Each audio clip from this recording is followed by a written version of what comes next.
Antes hacía radio nada más, ¿no? Radio, pero Raúl, yo recuerdo antes con Pleamar y todo rollo, la cantidad de historias para hacer cualquier tontería, la que teníamos que liar. Y yo, vamos. Sí. Ahora ya encontré el teléfono. Yo tengo 20 años en estos momentos y me como todo. Que se incorpora por la red de Facebook, a Fabiola que está aquí con nosotros. Naturalmente ya hemos hablado con anterioridad a Javier Galán, presidente de Cepesca, de Europees, de ICFA. ¿Qué relación mantenemos con ICFA? ICFA es la Coalición Internacional de Asociaciones Pesqueras, que es la organización mundial que representa los intereses de los armadores, sobre todo los foros internacionales, Naciones Unidas, la FAO, etc. Y ahí soy el presidente también. Es que no sé por dónde empezar. Bueno, Raúl, lo primero que me gustaría decir es que este señor, esta eminencia, es sanluqueño. Yo empezaría por ahí. Y muy orgulloso de ser sanluqueño, además. Además lo lleva con bastante orgullo porque lo demuestra con sus exposiciones. Le vendió hasta un CD al Papa. Se lo regalé. Al Papa Yo me imaginé que el Papa Francisco no iba a llevar monedas en ese momento debajo de la sotana y entonces se lo regalé. Siendo franciscano, ¿no? Paz y bien. Paz y bien, efectivamente. Y bueno, pues me imagino y empecemos ya, si te parece, ¿qué afectación ha tenido el sector pesquero español con el tema del COVID? Pues mira, la verdad es que ha tenido, por supuesto, sus cosas negativas, pero también sus cosas positivas. Yo voy a empezar por las positivas. En el primer momento, no solo en España, sino prácticamente en todo el mundo, fue declarado sector estratégico y esencial, cosa que hasta la fecha había pasado desapercibido. Ningún gobierno había dado ese paso de decir que el sector pesquero, igual que el agrícola, igual que otros, se consideran esenciales y estratégicos. Y para nosotros yo creo que eso ha sido muy importante, como un reconocimiento a esa labor que realizan nuestros pescadores con muchísimo esfuerzo diariamente, que la gente normalmente no valora porque no conoce la realidad de lo que están haciendo, que disfrutan, como hemos dicho en otras ocasiones, cuando están en su casa o están en un restaurante, de esas puntillitas, de esos chipirones, de esas gambas, de esos langostinos, etcétera, pero no tienen ni idea de lo que hay detrás de ese plato que están comiendo. Y detrás de ese plato hay un sector muy sacrificado, que realiza muchísimo esfuerzo, que se levanta muy temprano todos los días y da igual que esté lloviendo, que haga sol, va a salir a pescar en unas condiciones difíciles y que están sometidos a una política pesquera común bastante restrictiva, con los estándares más altos que existen en el mundo en todos los sentidos, desde el punto de vista sanitario, desde el punto de vista social, desde el punto de vista de seguridad, de conservación, etcétera, pero que luego no ven realmente muchas veces recompensado todo ese trabajo. Y el que los gobiernos declarasen sector esencial y estratégico a este sector para nosotros fue muy importante. Eso que permitió que pudieran continuar con su actividad a pesar de los riesgos que tenían que asumir, porque había gente que tenía miedo, que quería quedarse en casa porque tenía miedo. Y yo creo que es de las pocas actividades donde no puedes guardar las distancias de seguridad, donde puedes tener mascarillas, donde van juntos unos con otros para alimentarnos, para después nosotros para alimentar. O sea, aquí los marinos a la flota salía. Yo creo que la flota de Andalucía que más salió a pescar. Sí, porque hubo flotas en determinados puertos de Andalucía mismo que decidieron durante un tiempo determinado no salir, porque tenían miedo, porque veían que no podían respetar las medidas de seguridad que se recomendaban por las autoridades sanitarias, porque como tú bien dices, tenían que estar codo con codo los pescadores realizando su labor en unos espacios muy reducidos y que el riesgo de contagio estaba ahí. Pero a pesar de ello, en Sanlúcar, que también hay que decir que durante los primeros meses hubo muy poca incidencia de COVID, se sentían relativamente seguros, salían a pescar, querían salir a cumplir con su obligación y alimentar a los sanluqueños que estábamos yo estaba en Madrid en ese momento, que estaban en casa pendientes de todo lo que ocurría. Y hay que agradecerlo. Claro que sí, hay que agradecerlo, porque como siempre digo, además de lo rico que está, es la proteína animal más saludable que existe en el mundo y con menor impacto de huella de carbono en su producción. Ahora que está de moda lo del cambio climático, todo ese tipo de cosas, ese dato yo creo que es importante. Mira que tiene buena fama, por ejemplo, como el tema de los ácidos omega 3, que lo tiene el atún. Sin embargo, el atún se habla también de una composición de mercurio. Con lo cual, como hay una guerra ahí comercial intentando rebatir las proteínas que tiene, porque es fundamental para embarazadas, para personas que están con tratamiento de quimioterapia, todo. Mira, yo lo he visto en los últimos años, yo a lo tonto llevo ya 20 años más o menos metido en el asociacionismo del sector pesquero y desde el 96 más o menos trabajando también directo e indirectamente con la pesca. Y lo que he visto es que en los últimos años determinados grupos de presión, determinados grupos de interés, lo que han hecho ha sido, para intentar que no se consuma pescado y que no se pesque porque consideran que estamos haciendo barbaridades en los mares y que se debería dejar todo como en la época de Jesucristo, es decir, con 4 barquitos, 4 redes, sacar 4, y que ya vendrá Jesucristo a multiplicarlo, lo que estoy viendo es que están intentando confundir al consumidor con mensajes del estilo ese que estás diciendo. No consumas pescado porque tiene mercurio, no consumas porque hay anisakis. Porque hay anisakis. Cuidado con el plástico. Y cada uno, cada una de esas cuestiones tienen una explicación, que si queréis podemos entrar en ella y las explico. Pero que normalmente lo que hacen es confundir al consumidor y que reaccione de tal manera que diga, pues mira, yo por si acaso no voy a consumir y ya está. Tengo una pregunta para usted, señor Javier Garat, que por cierto es un placer estar con usted compartiendo esta entrevista. Hay un cuadro en la exposición que tenemos ahora, por suerte, aquí en Sanlúcar, en el Palacio Ducal, en el que se refleja el Cádiz de hace 500 años, 1500 y pico. Y allí se refleja las almadrabas. Y a mí me gustaría que usted hiciese una especie de comparación o marcase la evolución desde aquel entonces hasta ahora. Ya teníamos esa referencia, por supuesto, pero ¿qué se va a decir de esta época dentro de, no 500, pero 100 años? ¿Qué estamos haciendo bien y qué estamos haciendo mal? Fabiola, por favor no me trates de usted. Y el placer es mío. Vale. Y el placer es mío estar aquí con vosotros. Pues, me va a resultar difícil, don Javier. La verdad es que lo que cuentas de las almadrabas es algo impresionante. Tenemos almadrabas de hace ya más de 3.000 años. Cuando el atún rojo viene a desovar desde el Atlántico hacia el Mediterráneo, cruzando el estrecho de Gibraltar, lo primero que se encuentra es a un montón de orcas muy grandes con la boca abierta deseando comer esos atunes. Y para evitar algunos que sean capturados por las orcas, nuestros antepasados se dieron cuenta de que se acercaban a la costa para evitar que se lo comieran las orcas. Y en ese momento es cuando se inventaron ese artilugio de la almadraba, que no deja de ser un artefijo que se cala al fondo del mar con unas redes y con unas anclas y que tiene forma de laberinto y que permite que cuando el atún entre por ahí ya no sea capaz de salir. Algunos entraban, otros por supuesto se escapaban. Bueno, de eso, que tenemos la suerte de tener una vinculación con Sanlúcar muy importante y que hoy en día son 4, la de Barbate, Conil, Tarifa y Zara, pues es una explotación que funciona de maravilla, que hace una pesca muy responsable, muy selectiva y que nos produce un montón de atún rojo maravilloso. Eso fue hace 3.000 años, sigue siendo hoy en día así, pero desde entonces hasta ahora lo que se ha producido es una transformación muy grande. Antiguamente iban con barquitos de madera y a remo, luego con vela, y hoy en día ya tenemos barcos de motor que por supuesto nos permiten acceder a caladeros que no podíamos acceder en el pasado. No solo podemos pescar al lado de nuestra costa, lo que tradicionalmente se ha hecho en Sanlúcar, sino que podemos ir a otros lugares, Marruecos, por poner un ejemplo, o al Océano Atlántico, al Océano Índico, al Océano Pacífico. Tenemos la flota española, tenemos barcos ahora mismo pescando por casi todo el mundo. Y eso lo digo con orgullo y con satisfacción, porque es un sector que ha demostrado a lo largo de todos estos años la internacionalización, los riesgos que han asumido para invertir en terceros países, para generar riqueza y empleo también en terceros países, no solo en España, siendo una auténtica herramienta de cooperación al desarrollo. La herramienta de cooperación al desarrollo más clara que yo conozco, porque hay mucha palabrería por ahí de muchos diciendo, pues hemos invertido tanto, hemos hecho tal, hemos hecho cual.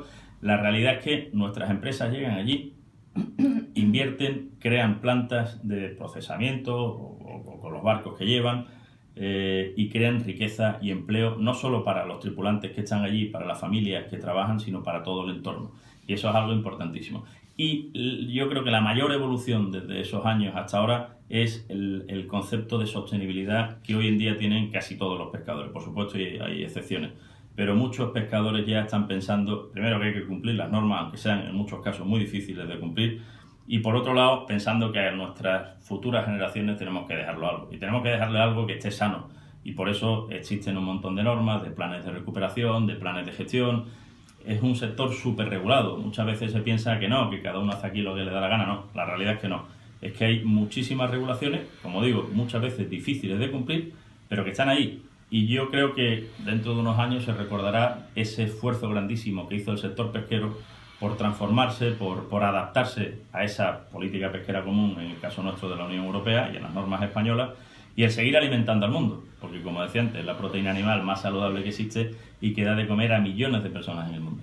Incluidos los japoneses que le encantan nuestro atún. Por supuesto. Bueno, ¿se te ha escuchado alguna vez una leyenda que habla de la nueva narrativa de la pesca? ¿Qué es esto? Tradúcemelo. Pues mira, esto es algo que nace en Europeis, en nuestra organización europea, porque desde el año pasado, porque estábamos hartos de escuchar acusaciones, en la mayoría de las ocasiones injustificadas, de que somos depredadores, que estamos acabando con los océanos, de que hay que demonizando determinados artes de pesca.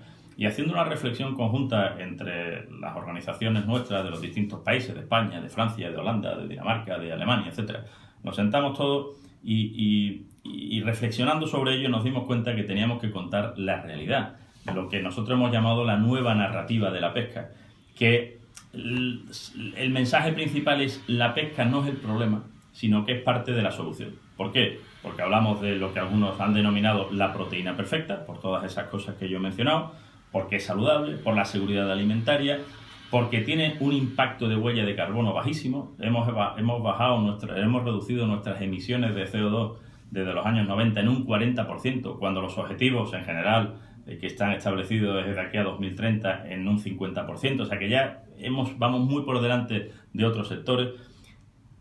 Siempre decimos, es la mejor manera de proteger el clima, de luchar contra el cambio climático, es alimentarse a base de esa proteína tan saludable y con tan poco impacto de huella de carbono. En vez de comer tanta porquería como muchas veces estamos comiendo, disfruta comiendo esos pescados y mariscos, que no solo vas a estar mucho más sano, porque mejora la función cerebral para prevenir enfermedades tipo Alzheimer, demencias, etcétera, la función del corazón, la función dermatológica, el de las articulaciones, en fin, es buenísimo para todo y además está demostrado científica y médicamente que produce felicidad.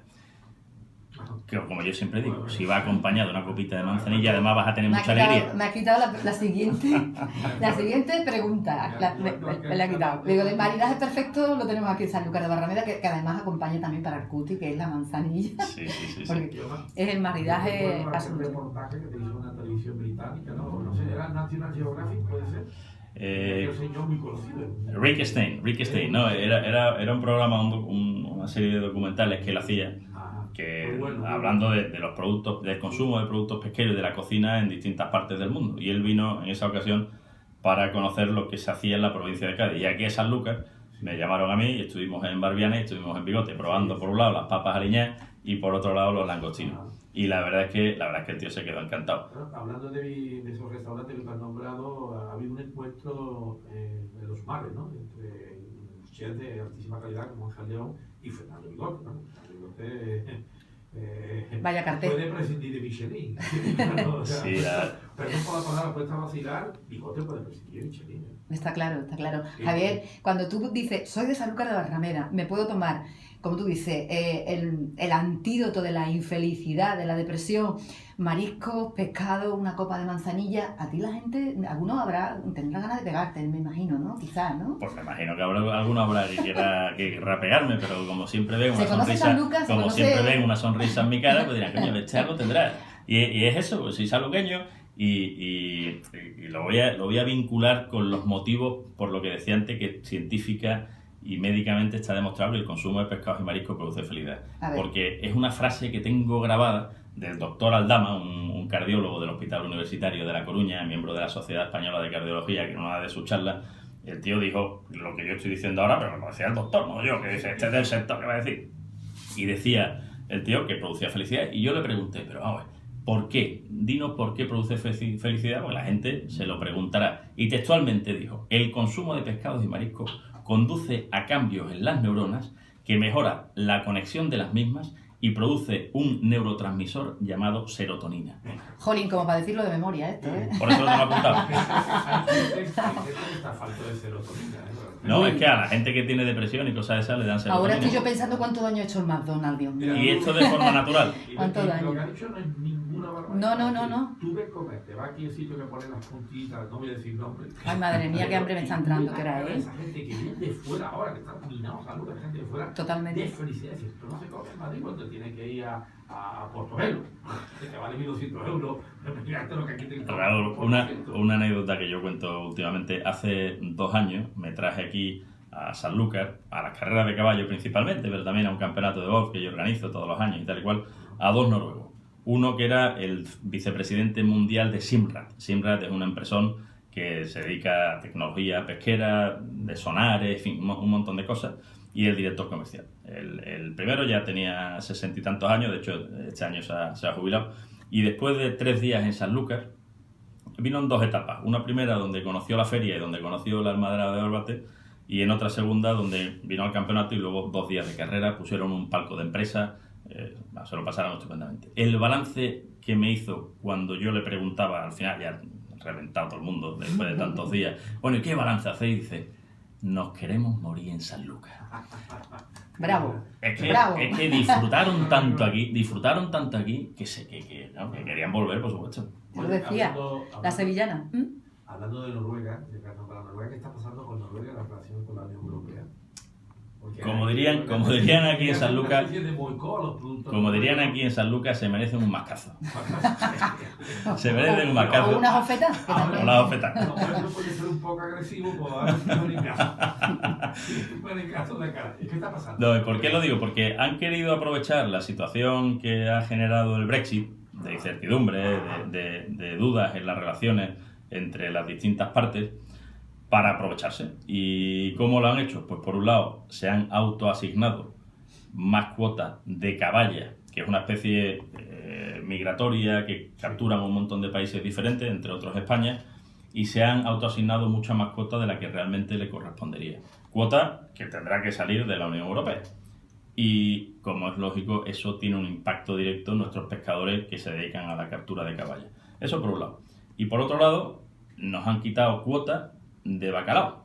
Cuota de bacalao porque les ha dado la gana, sin respetar el Tratado de París que existe y que regula las aguas de Svalbard, que es un archipiélago que existe por allí por Noruega, donde Noruega, por así decirlo, tiene las competencias para gestionar lo que allí ocurre, pero tiene que hacerlo de forma no discriminatoria con todas las partes de ese Tratado de París, entre las que está España. Y nos han quitado por la cara. Entonces, corremos el riesgo de que cuando lleguemos a esa cuota que ellos han establecido y que es inferior a la que el propio reglamento de la Unión Europea establece para nuestros barcos bacaladeros, pues los barcos puedan ser apresados, cosa que desde luego sería muy desagradable. Ahí están, la alta diplomacia de la Unión Europea está trabajando y esperemos que dé resultados, porque si no sería una vergüenza, desde En luego. aquellas zonas de Noruega, casualmente otro día estaba tomándome una cerveza con un exfutbolista sanluqueño y dice, mira, he conocido a un alta representante de Sanlúcar de Barrameda, que no sabía definirlo, presidente de Pesca, ¿verdad? Mi hermano lo ha conocido, no sé si era en Vigo o una visita que hice a La Coruña, que está en el uso de esos barcos bacaladeros que son auténticas factorías. Fernando, que es Trabajando a temperatura de 20 grados bajo cero, y hundiendo las pruebas debajo del mar, es decir, terrible, vamos, terrible. Casualmente hace unos días me mandaba un WhatsApp Fernando, porque iba a embarcarse y se iba para allá. Este marinero se iba a embarcar en uno de estos barcos y que se dirigía a esa zona donde tenemos el conflicto con Noruega. Sí. Había leído en la prensa todos los problemas que había y decía, pues a ver si nos van a apresar, voy a tener un problema. ¿Qué está ocurriendo? A ver, pues es un tío fantástico, es un tripulante muy querido por el armador, desde luego, y por la gerencia de la empresa, una empresa de Vigo, de los pocos bacaladeros que existen en España, y que está pescando posiblemente en el arrastrero más moderno, Sí. de mayor tamaño y con tecnología puntera que exista hoy en día en España. Dijo el nombre, el del Deiro. Lodairo es el nombre del Virgen de Lodairo, es el nombre del barco. Ahora creo que se ha ido a un barco portugués de la misma empresa, pero bueno, es más o menos lo mismo. Y es un tío fantástico, que como digo, es muy apreciado por el armador. Sí. Y además, fíjate, me decía que llegan a alcanzar temperaturas tan bajas que las uñas explotan.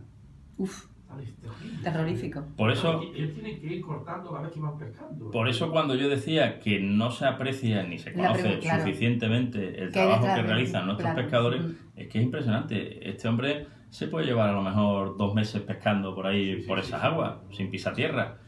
Claro. Y bueno, gracias a Y Dios. si eso lo trasladamos a San Lucas para que la gente entienda cuando vemos los barcos pesqueros que chiquititos que parten por la tarde, o mejor dicho, vuelven por la tarde y salen de madrugada, también podríamos decir muchos datos que a lo mejor no conocemos. Por supuesto, y yo por eso invito a todo el mundo a si puede, que algún día pruebe esa experiencia de ir a pescar un día con nuestros pescadores, ya sean arrastreros, cerqueros o de artes menores. Los de cerco salen más o menos a las 8 de la tarde y están volviendo por la mañana, a 8 o 9 de la mañana están volviendo, porque pescan de noche, pescan boquerón, sardina, caballa, jurel, con las luces. A lo mejor habéis visto cuando por la tarde están saliendo los barcos o por la mañana volviendo, que tienen un bote detrás. Ese bote tiene luces y lo que hace es atraer al pescado, los pequeños pelágicos, como se llama.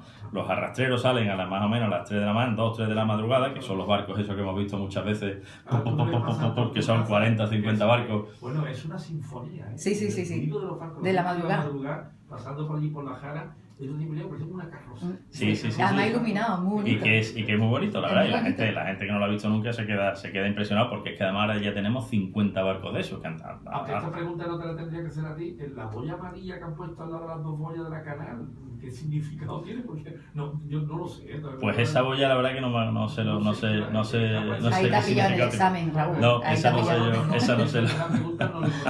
Esa no sé yo. De boyas amarillas hoy no Me sabemos. imagino que será por un tema de seguridad, me imagino. No, seguro. Seguramente. Pero- La luz ámbar es una luz de seguridad. Pero esos barcos que salen a las 3 de la mañana, 2 o 3 de la mañana, son los que van a pescar los langostinos, las Claro, puntitas, los vuelven por chipirones, la tarde. y vuelven A las a 7 a las 6, 7 de la tarde es cuando vuelven al día siguiente.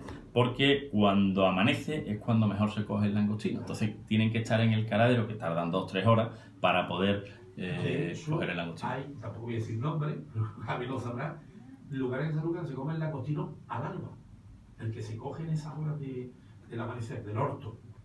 Sube el langostino ¡pum! Y está riquísimo. Sí. Es otro tipo. Vamos, Madre mía. Igual exagero, pero. Se me está ocurriendo que estamos perdiendo mucho dinero en temas turísticos porque todo eso en paquetes así dicho. Vamos a ofrecer un viaje de barco, luego Yo comerte creo- el langostino al amanecer, con yo tu creo copa de que manzanilla, no sé viendo el sol si- salir. No, que lo cogen al amanecer. Sí, pero Sí, podría sí. ser también Pero, esto, bueno, que te estoy, en vez de comer, porque el tomarte langostino- un el café. langostino tampoco es de San Lucas, pues. No Bueno, me acuerdo no vamos a decir no me acuerdo cosas. si os conté esta anécdota, también antes de la pandemia, por supuesto, ahora 3 años más o menos. Un día coincido en San Lucas con un gran cocinero, un estrella Michelin de Valladolid, Víctor Martín, que estaba con la familia de Barbadillo, que habían ido a la bodega, no sé qué demás. Total, que coincido con él tomando un gin tonic. Y tomando ese gin tonic empezamos a hablar, le cuento, me pregunta por mí, qué hago, las cosas de la pesca y tal, y le digo que a los 2 días voy a ir a pescar en un arrastrero. Dice, coño, no habría cosa que me hiciera más ilusión en el mundo que ir a pescar langostino en un arrastrero. Bueno, pues vamos a ver si lo podemos gestionar. Total, que al final lo conseguimos gestionar y se vino con nosotros. Bueno, el tío más feliz del mundo era ese hombre viendo la plena actividad, y a la vuelta, por supuesto, el guiso marinero que nos cargamos en el barco fue espectacular. Y el tío decía, joder, es que esto, pensando en su mundo de los estrellas Michelin y demás, esto viene, si se organiza bien y conseguimos que vengan o invitar a los estrellas Michelin, es que ellos pagan, es que pagamos por venir a realizar esto, porque es algo maravilloso que la gente desgraciadamente desconoce. Efectivamente, te desconoce. Bueno, y también se me viene a la imagen el poder recuperar esas postales debajo de guía, llegando los barcos, con las cajas en la arena. Todo eso sería un atractivo también Sí, a que- recuperar. que en Yo soy algunos- una defensora de, sí, de- sí, de sí. todas esas imágenes. Que en algunos restaurantes de bajo guía vemos esas imágenes, esas fotos que Claro. están ahí colgadas y que son Hay impresionantes. una foto, Claro. que he visto con el tema de las fotos, que se ve ese bajo de guía de la naranja que me compraba mi padre mientras yo veía esas cajas ahí en la arena, en la que se ven 2 guardias civiles a la antigua usanza, antiquísimos los uniformes, y 2 hermanitas que creo que son hermanitas de la Cruz, buscando pescado para los pobres. Pues no te extrañes, porque las hermanitas de la Cruz llevan muchísimos años haciendo esa maravillosa labor aquí en Sanlúcar de Barrameda, ayudando a la gente necesitada y desprendiéndose de todo lo que tienen ellas. Y gracias a la pesca surge Bajo de Guía, nos lo contó Bigote el año pasado, en plena pandemia, que vino aquí Fernando Bigote, un besazo muy grande, y se me quedó grabado la imagen de por qué surgen esos restaurantes. ¿Lo sabes? Cuéntalo, por favor. ¿Por qué surgen esos restaurantes? Bueno, cuando los barcos iban allí a descargar, había que darle un vasito de vino y zafar, como era, el repartir el dinero, lo que iban a cobrar, porque era la parte, lo que iba a cobrar cada uno. y entre vasito y vasito pues se acaba una tapita y a partir de ahí ya pues se desarrolla un negocio como es el que tenemos en la actualidad. Bajo de guía marinera, Bigote era una taberna marinera. Exactamente, y ponían la tapa, que era lo que el sobrante de los viajantes de los pescados, y cantaba gente como mi padre por allí. Sí, sí. O sea que imagínate el ambiente, ¿no? Fíjate tú las regresiones que ha experimentado el mar, esas terrazas que llegaban a agua por debajo. Sí, yo eso lo viví perfectamente. Íbamos con mis padres, yo era chico, pero eso lo vivíamos, claro que sí. La transformación que ha vivido es increíble. Y en regresión, por ejemplo, las piletas, llegaba al agua hasta los edificios que hay frente a la zona de entrada de las carreras, que era un antiguo hotelito aquel, sí. Hasta ahí llegaba el agua. Sí. Claro. Por cierto, a Fernando Bigote, que yo cariñosamente le llamo el ministro de Asuntos Exteriores de San Lucas, porque no hay nadie como él. Que venga a San Lucas, seguro. Sí. Lo mejor que tiene Fernando Bigote, aparte de su oferta culinaria, es el trato. Y la generosidad también, Que se es acerca muy a la mesa, generoso. ¿Qué tal? ¿Cómo ha estado? Sí. Pero lo dice de cariño y compartes un minutito con todos los comensales. Es una familia maravillosa.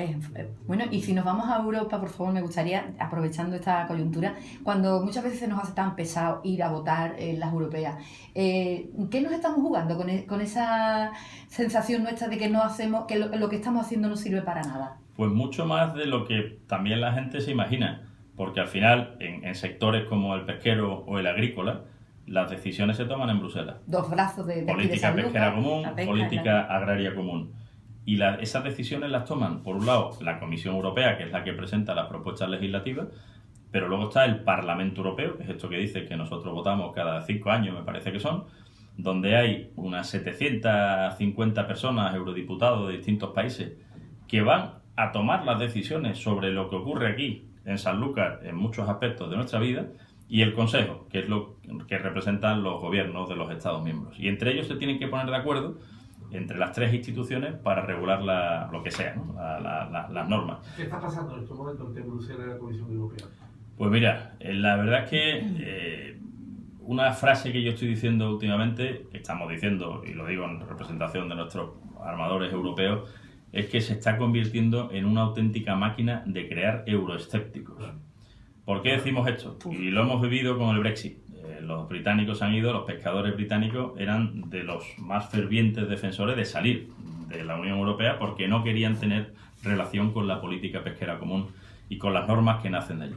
Bueno, ahora estamos viendo que con las políticas que están desarrollando, que están proponiendo desde la Comisión Europea, que son políticas en muchas ocasiones de escaparate para quedar bien con el mundo, sobre todo vinculada con el medio ambiente. La biodiversidad.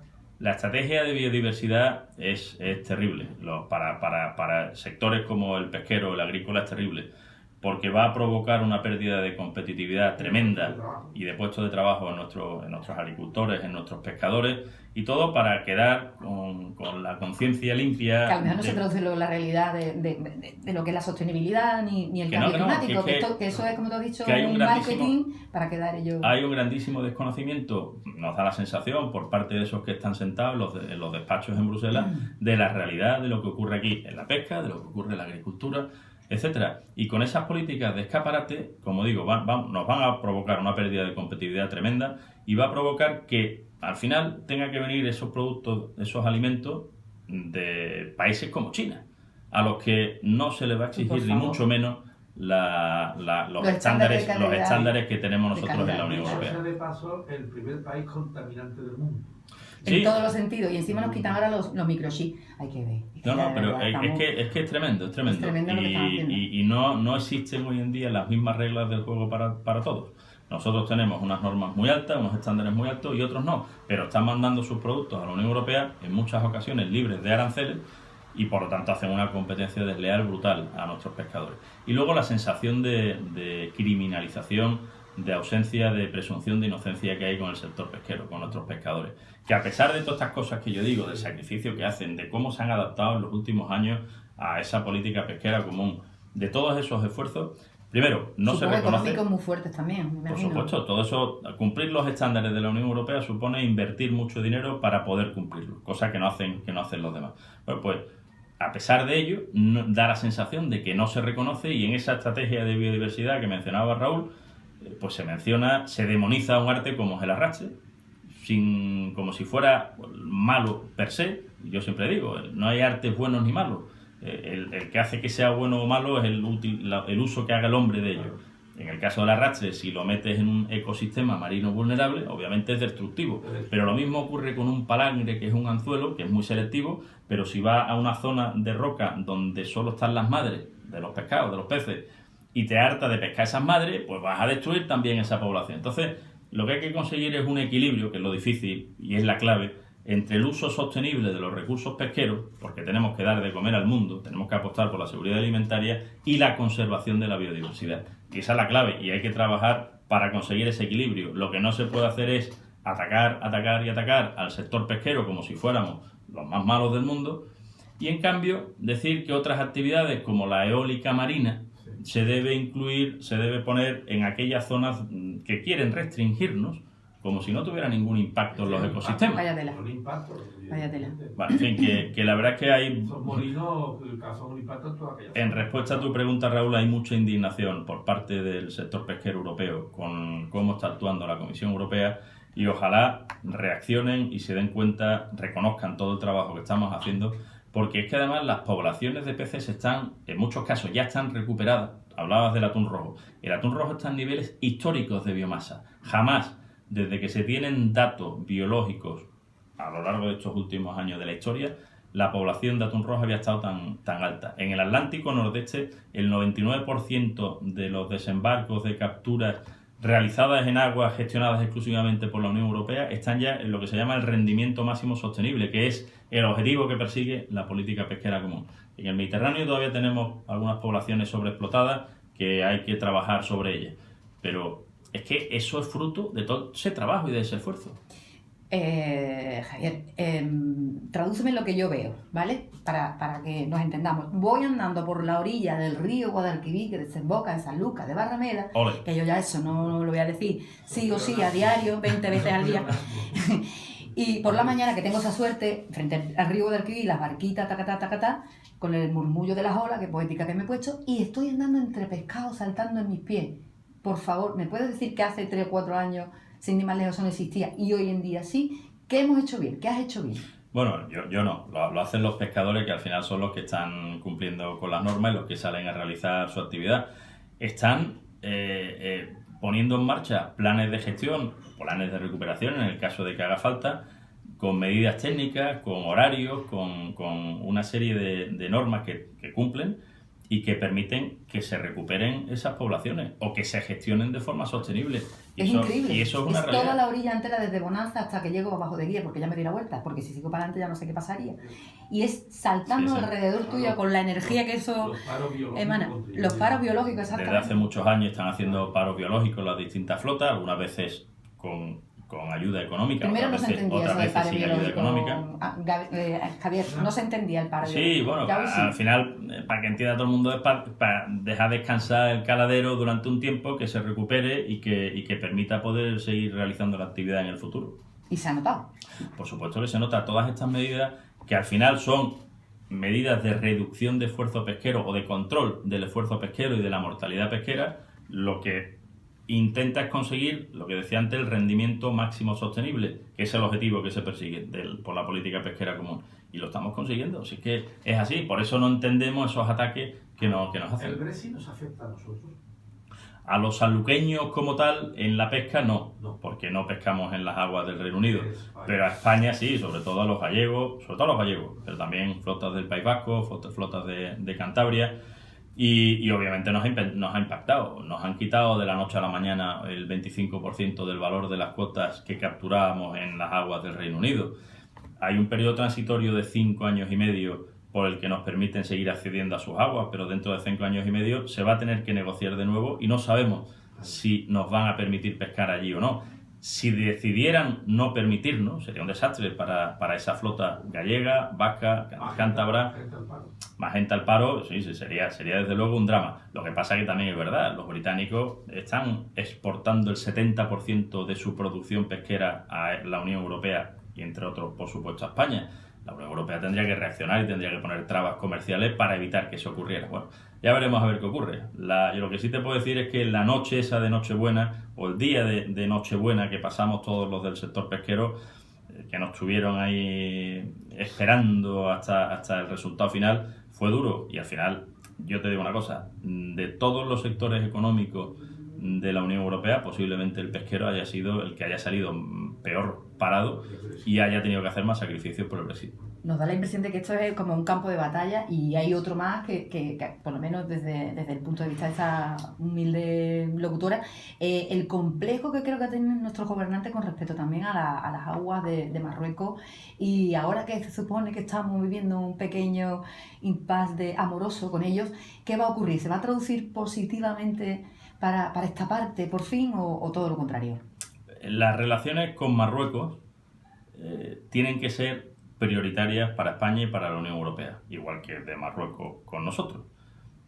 Por temas, aparte del pesquero, que yo creo que pasa a un nivel secundario, por temas de inmigración ilegal, por temas de terrorismo, por temas de tráfico de drogas, porque es el país más cercano que tenemos del otro continente, que está al lado, que somos vecinos. Nos tenemos que llevar bien sí o sí. Entonces, que haya determinados políticos que, por lo que sea, metan el dedo en el ojo a los marroquíes sin venir a cuento, pues lo único que hace es cabrear a los marroquíes. Y los marroquíes, que son como son, y yo tengo buenos amigos allí en Marruecos, pues reaccionan como ellos saben reaccionar. Y la verdad es que lo hemos visto en los últimos meses, desgraciadamente, con todo lo que ha ocurrido. Por eso yo creo que lo mejor que pueden hacer es tener unas buenas relaciones de vecindad, que como deberían ser, Diplomacia. y que los temas en litigio que existen sobre la soberanía de las aguas del Sáhara, ¿no?, etcétera, que se resuelvan en Naciones Unidas. Porque ni España va a resolverlo, ni la Unión Europea va a resolverlo, que se resuelva en Naciones Unidas. Y que nos dejen en paz a los sectores, como el pesquero, que viven de esas relaciones también. Javier, ¿cuál es el estado de salud de la pesca sanluqueña? ¿La pesca visual sanluqueña? Pues yo diría que en general es bastante bueno. El puerto de Bonanza, en cuanto a número de barcos, no hace más que crecer. Han venido arrastreros de otros puertos vecinos para coger como puerto base Sanlúcar, sobre todo arrastreros. Los que posiblemente se encuentren en una situación peor por la escasez de cuotas, de boquerón sobre todo, y por las dificultades que hay con las posibilidades de pesca de sardinas, es el sector del cerco, que bueno, debido a un reparto que se hizo hace unos años de esas posibilidades de pesca, salieron mal parados, porque en el pasado se hicieron mal las cosas y no se apuntó todo lo que se había pescado. De ahí vienen los problemas actuales. Pues tienen poca cuota y claro, con poca cuota es difícil hacer rentable la actividad.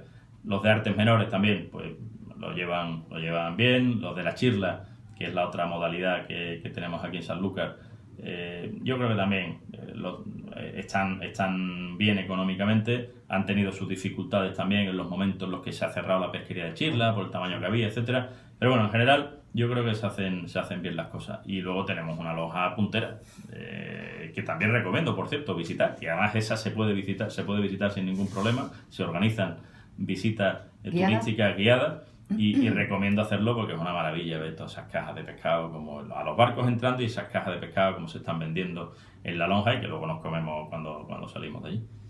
Pues has hablado de la falta de diplomacia y yo me has dado una torta sin mano, como se dice, porque yo pensaba que era todo lo contrario y la reflexión que hago es que poco conocemos muchas veces de lo que se está fraguando en el horno en este caso de la gestión, ¿verdad? Yo creía que era culpa de uno y es todo lo contrario, mano diplomática, y con eso se llega a muchos sitios. Siendo de Sanlúcar, me imagino que habrás tenido la oportunidad de decir, voy a echarle un cable a mi pueblo. ¿Te has encontrado con una mano tendida para poder realizar eso que tú sabes que se puede hacer para mejorar el aspecto de la pesca aquí en Sanlúcar? ¿Una mano tendida por parte de quién? ¿De terceros? De terceros, sí. Sí. Yo la verdad es que los que me conocen saben que la palabra Sanlúcar está continuamente en mi boca. En cada charla que doy, sí. Aparte de que digo siempre que soy sanluqueño, siempre lo intento meter. Además sin venir a cuento. Siempre sin venir a cuento lo intento meter porque me gusta que se hable de Sanlúcar, porque para mí esto es el paraíso. Esto es muy fuerte. Y la gente tiene que conocerlo. Y es verdad que cada vez que he traído a gente, pues se han quedado siempre encantados. Entonces, ya muchas veces entre la broma de mira, otra vez está el tío con lo de Sanlúcar, ¿no? Pues siempre preguntan por Sanlúcar y la verdad es que en las relaciones con la Dirección General de Pesca de la Junta de Andalucía, que por cierto vinieron también el otro día aquí a las carreras, aparte por supuesto del vicepresidente de la Junta, el director general de Pesca de la Junta de Andalucía, que lo invitamos para que estuviera aquí y el tío se quedó encantado. En Madrid con el ministro, con el secretario general de la secretaria general de Pesca, etcétera. En Bruselas con eurodiputados, con gente de la Comisión Europea que hemos traído también aquí a Sanlúcar. Siempre que pueden, pues intentan echar una mano. Eso es verdad. Pero tú estás ahí dándole también un poquito No, engrasando la máquina. Por supuesto. Yo soy el 3 en 1. Javier, yo le puedo preguntar una cosa que a lo mejor soy una osada, pero bueno, hay que lanzarse de vez en cuando. Estás muy bien en donde estás, pero ¿te presentarías alcalde de Sanlúcar alguna vez? ¿Te lo han planteado?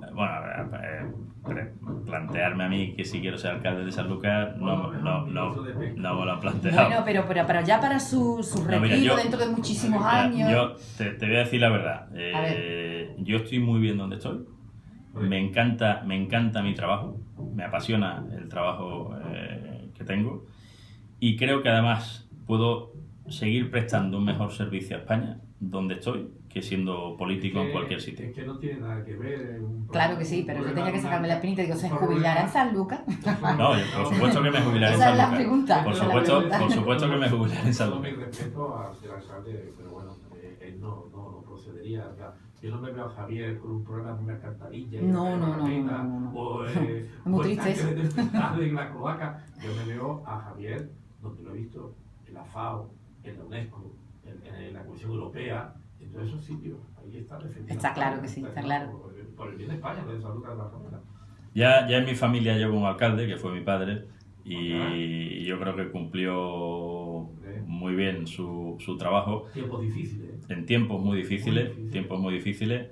Todavía algunas personas mayores, ya que son muy mayores, claro, que veo por la calle y que recuerdan o que saben que yo soy el hijo de mi padre. Por eso te lo preguntaba, por si te ha quedado aquí la espinilla de siempre me dicen que le echan de menos y que ha sido el mejor alcalde que ha tenido Sanlúcar en muchos años, y eso me enorgullece un montón. Pero yo, sinceramente, no me gustaría dedicarme a la política, me gustaría seguir en este mundo. Y el día que me jubile, pues disfrutar de la vida, que son 2 días. Eso es un nombramiento de académico de número de la Academia del Mar, de la Real Academia del Mar, ¿qué tal? ¿Cómo ha ido eso? Pues mira, yo era ya académico correspondiente de la Real Academia desde hace unos años. La Real Academia de la Mar es una institución que lo que intenta es promover la cultura marítima en España, que se conozca de todas las marinas, la de guerra, la armada, la mercante, la civil y la pesquera, y poner en valor toda esa cultura marítima que tenemos en España, y que España mire de frente al mar y no de espalda al mar, como muchas veces ocurre, ¿no? Y este año pues han decidido, por así decirlo, entre comillas, ascenderme a académico de número, y la verdad es que es un honor. Tendré que leer en su día cuando me toque. Es un cargo, digamos, simbólico, pero tú has tenido un cargo casi de funcionario, ¿no? ¿Qué es eso de consejero de la Comisión Económica y Social Europea? No, de funcionario tampoco. El Comité Económico y Social Europeo es una de las instituciones de la Unión Europea. Antes hablábamos de la Comisión Europea, hablábamos del Consejo, hablábamos del Parlamento Europeo. Exacto. Existen otras 2 que son consultivas. Una que es el Comité de las Regiones, donde los que están allí son los representantes de las regiones de la Unión Europea, pues a las comunidades autónomas en el caso de España, y el Comité Económico y Social Europeo, que es la voz de la sociedad civil organizada, que serían los empresarios, los sindicatos y un grupo diverso donde están el sector pesquero, el sector agrícola, las ONG, los consumidores, etc. Y yo fui nombrado el año pasado consejero, miembro del Comité Económico y Social Europeo, en representación de Cepesca y de la pesca española. ¿Y tiene un papel importante? Es un papel consultivo.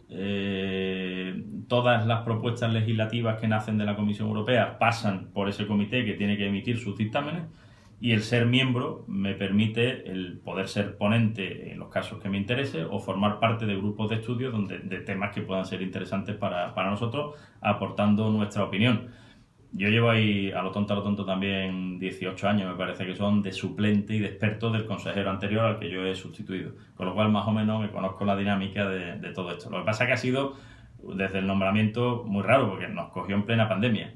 Normalmente eso implica ir a Bruselas, si no toda la semana, casi todas las semanas, y estar allí un par de días de reuniones, de negociaciones, etcétera. Ahora lo hemos hecho todo virtualmente. es muy diferente. La pérdida de contacto físico en esas reuniones, la verdad es Se que, te puede escapar y salir como el presidente en zapatilla, ¿no? por ejemplo, ¿Cuántos kilómetros te puede hacer tanta hora? Eso estaba pensando yo. Fútbol, la verdad es que ¿te da yo- tiempo a comer pescado, chiquillo? sí. Kilómetros, la verdad es que no sé decirte cuánto haría, pero yo hice un cálculo de días que estaba fuera de mi casa y era más de la mitad del año estaba viajando. Eso antes de la pandemia. Durante la pandemia, gracias a Dios, en ese sentido he disfrutado de la familia y he estado más horas que nunca en casa con mi mujer y mis niñas, que son maravillosas. El otro día me comí un cangrejo rarísimo. Me hicieron probar aquí en San El Lucas. azul, ¿no? El azul. Esto es una especie invasora. Eso, Lo mismo que sí. las algas invasoras, es un problema también. Eso es una especie invasora y como toda especie invasora es un problema. Y las algas invasoras no solo es un problema, sino que es un problemón. ¿De dónde vino las algas invasoras? El alga esta al parecer viene de un buque asiático que ilegalmente echó las aguas de lastre Hay que ver, en, hay que ver. en algún sitio por aquí del Golfo de Cádiz y eso provocó que ese alga ya, Se reproduce reproduciese. rápidamente. Pero a mí lo que más me fastidia de todo esto es la falta de acción política que hay en general para afrontar el problema. Hay muchas reuniones, se ha tardado un montón de tiempo en meterla en el catálogo de especies exóticas y invasoras para poder poner en marcha un plan de exterminación de ese alga. Pero aparte de unas ayudas que ha dado la Junta de Andalucía, que eso es positivo, al sector pesquero afectado de Barbate, de Algeciras, de toda esta zona, yo no veo y dinero que se está dando para hacer algunos estudios de investigación, yo no veo que se esté cogiendo el toro por los cuernos. Sabemos que hay un empresario gaditano que se llama Antonio Blasque, que dice que tiene la solución, que ya se ha demostrado en Chile, que se ha demostrado en Noruega, que se ha demostrado en Estados Unidos y que además está dispuesto a venir con el equipo necesario para ponerlo en marcha y que solo cobraría en el caso de éxito, si consigue eliminar ese alga. Pues no le están haciendo caso. Y yo de verdad no lo entiendo. Con el dineral que nos va a costar el tener esas algas ahí desde el punto de vista pesquero, desde el punto de vista turístico, para los hoteles, para los restaurantes, para los ciudadanos que están ahí Y si viviendo. se va expandiendo, porque eso puede expandirse. Se está expandiendo continuamente, está en el Mediterráneo. No, y está llegando a Almería. Almería, o sea que es una barbaridad. Oye, y como yo sé que te gustan todos los sanluqueños, pero lo que no sabía era tu faceta como amante de la agricultura. Ayer te vi en una foto con el máquina. El máquina, sí. Mira, a mí la verdad es que me gusta conocer San Lucas, porque yo por ahora, hasta que me jubile, yo vivo en Madrid. Te da ahí. Vengo aquí No, Te ha tocado. es que es la realidad, Ya. Eso es lo que a mí me gustaría. Entonces yo vengo en vacaciones y no estoy en el día a día de lo que ocurre aquí en San Lucas. Y por eso me gusta, en mi tiempo libre, como ocurrió antes de ayer, el ir a la colonia, al Monte Algaida, a conocer qué está ocurriendo allí. El año pasado fui a la cooperativa Virgen del Rocío y este año he ido a ver al Máquina. Me he quedado alucinado. ¿Qué cooperativa pertenece al máquina? No, el Máquina es una empresa, es un empresario, tiene una sociedad limitada que va por su cuenta. Él estaba, por lo que me contó en su día, metido en la cooperativa Virgen de Rocío, por razones varias salió de allí y ha montado su línea de negocio como empresario.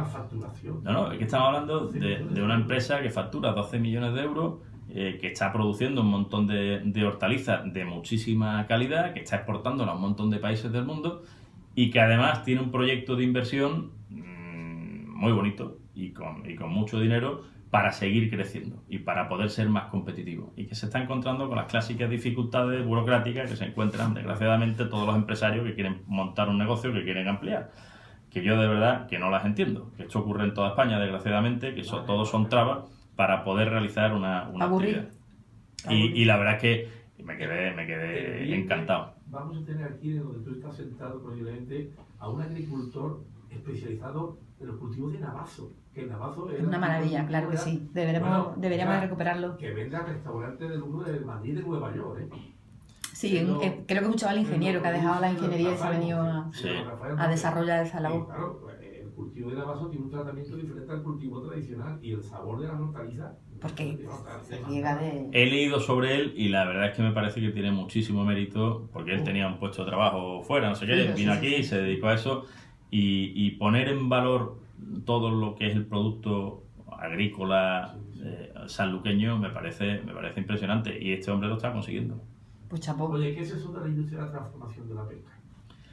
La industria de la transformación de la pesca. El tratamiento también. Bueno, es una vez que... Aquí lo que pasa es que en Sanlúcar sabemos poco de eso, porque como disfrutamos del pescado fresco, inmediato, no necesita ninguna transformación salvo la que haces en la cocina. Bueno, y tenemos la salina ahí enfrente que también se ha utilizado... Claro, pero en las islas estas Svalbard, se llaman las islas estas noruegas. Sí, claro, pero... transformarlo y tratarlo. Claro, entonces aquí hay dos formas. Por un lado, se puede transformar a bordo, que es lo que ocurre en estos barcos que mencionábamos antes, que son buques que no solo pescan, sino que procesan a bordo y te sacan ya el bacalao o el marisco preparado, congelado, para poder consumir en su cajita, o bien, una vez que llega a tierra, a granel, por así decirlo, que se procesa en tierra, ya sea en filetes de merluza, ya sea en fin, lo que sea, ¿no? Hay miles de cosas, pez espada, los tiburones, etcétera.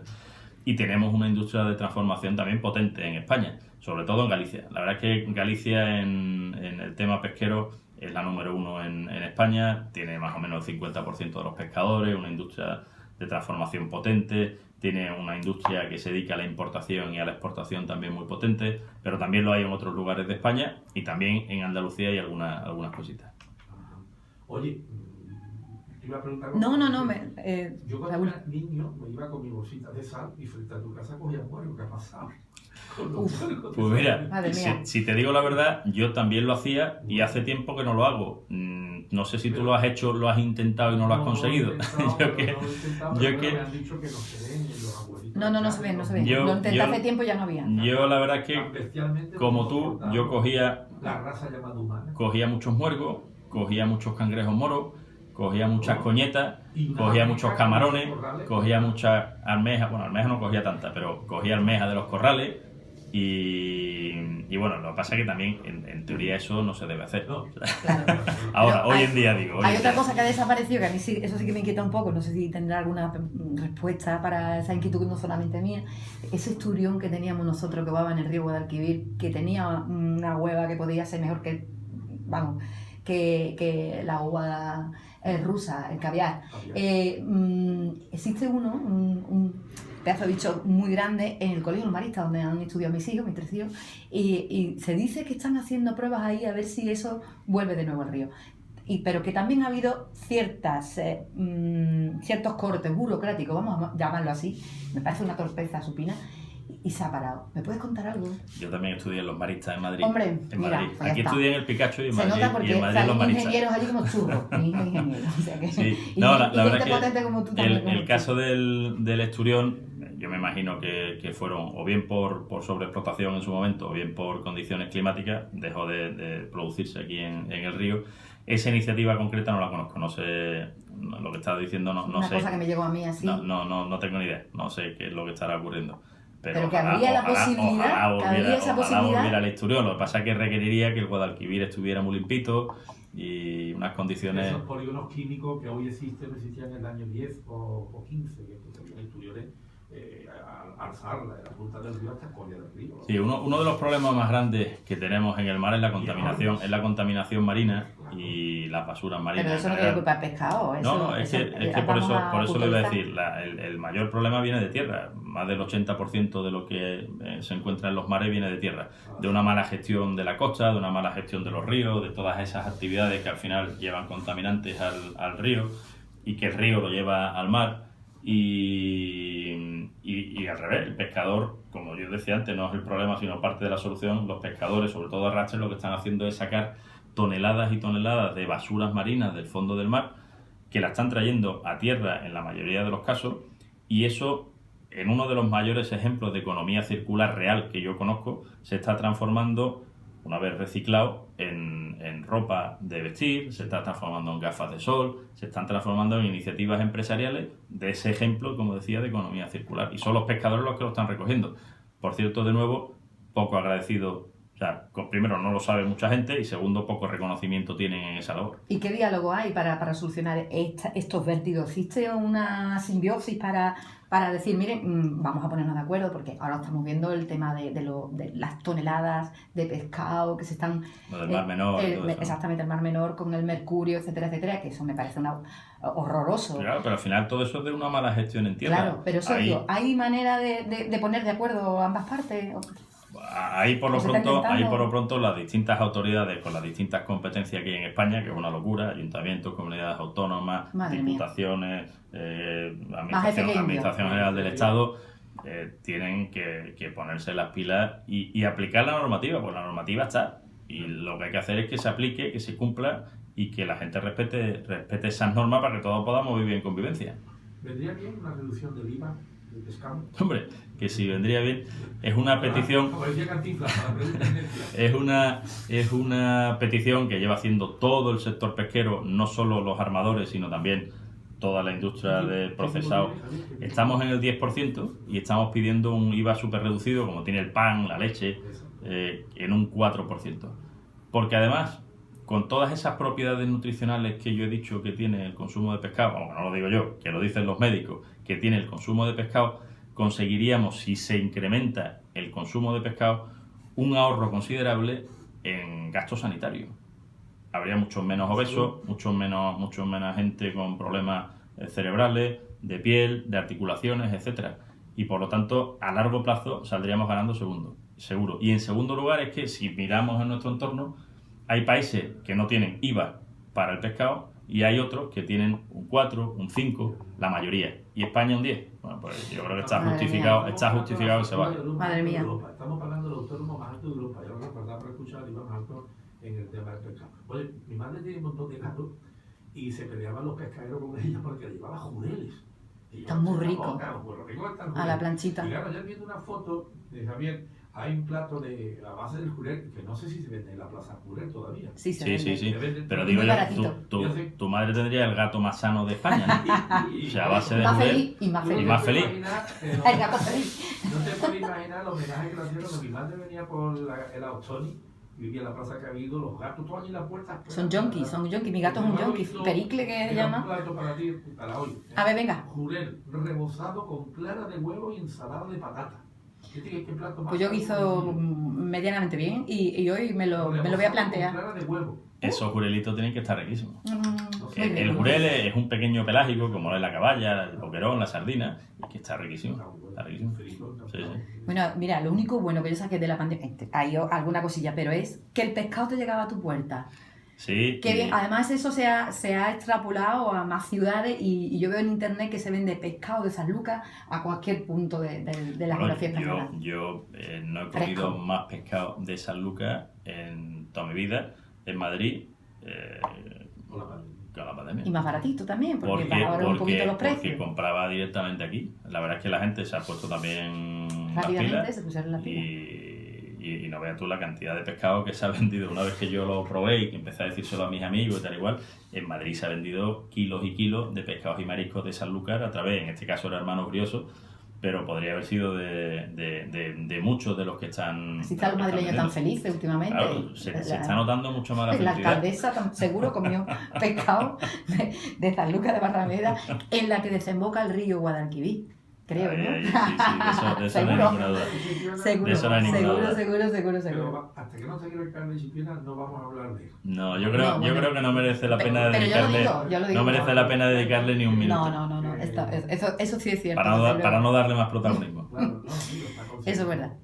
Ayer ponía la radio y la COPE hablando. En todos lados. Que a lo mejor eso es lo que quería. Por eso mejor no hablemos de ese Venga, tema. pues ya está. Ya no digo, bueno, puedo decir la frasecita así, ¿no? Pero sin ningún lugar a Ya. duda, el río Guadalquivir desemboca en San Lucas. Gracias, Javier. El otro día me mandaba Fernando Gómez Porrúa, Sí. de aviación. He visto la foto que has publicado en Facebook. Me la mandó. Sí. Digo, pues me va a venir. Yo tengo- Él no me la mandó con esa intención. Digo, mira, estoy pasando ahora por encima. No vea el éxito que está teniendo, que la ha compartido, Dice, madre mía. Se me ponen los vellos de punta. Me decía. Yo tengo Claro. una foto parecida que hice desde un avión que no me acuerdo, me imagino que fue volviendo de Marruecos, de algún viaje y tal igual, que pasamos por aquí arriba y le hice la foto, que también la tengo por ahí y es muy parecida a esa y ahí se ve clarísimo. Pero ha dado pie a humor y todo. Tenemos aquí un artista de No, humor claro. que yo me parto de la risa dice, llorando, diciendo que yo lo que tenía enfrente creía que era San Lucas y el sitio. Nada, Muchas ya la gente, el gracias. cachondeo, El cachondeo de San Lucas. Te voy a obsequiar porque las entrevistas no las podemos poner. faltaría Un más. tema que lo escuché con un tío tuyo en el patio de Aranda del Castillo. Se llama Albamar. Ujú. Olé. Muy bien, Albamar. Garat, era, ya imagino, Mi primo. La sangre. Me imagino que era el almirante de la flota, ¿no? Almirante de la Manuel flota. Garat Caramé. Manuel Garat, además, tiene una hija periodista buenísima, ¿eh? Se pelea con todo el public. Ketty Garat. Ketty Garat, Sí, muy sí. buena. Además. Está en la 4, también. Qué Esta está con Federico Jiménez Los Santos, está Es en... combativa, ¿eh? Está Sí. bien preparada, ¿eh? Bueno, pues para ti, esta va más por la Filarmónica de Tokio, ¿vale? Gracias. Buenos Muchas días. gracias, buenos días. Gracias. Disfrutar comiendo pescado y marisco. Sí, Para ser feliz y está está más guapo. Mira, me voy a un sitio en San Lucas, como digo otro día, donde te tomas por 90 céntimos un vasito de manzanilla y te ponen... Una tapita de... Pues no lo diga, que va a pasar como el Barbino, la cola, la vuelta al ruedo de la No, si lo gente. digo el nombre, pero Ahora no lo dice off the record. Es que viene gente de Madrid, no se lo creía. No. La tapa, sí, aquí todavía se hace esa cosa. Y que se beba mucha manzanilla, que hace falta. verdad que sí. Muchas gracias. Gracias. Pues nada, estupendo, muy bien. Muchas gracias a vosotros. Madre mía, pues es que ahora ves. Saludos a Javier Riparte, Ignacio Ramal. Alias el Braga. Te concedo. Qué barbaridad. Gracias por la pregunta de Marruecos, porque me habían dicho, pregúntale esto, y es que yo creo que se está haciendo una mala publicidad de lo que ocurre, también como tú has dicho, por la política de No te Sahara. gusta por el Cádiz, mira, vete a la camiseta del Cádiz. Te he visto. Me encanta.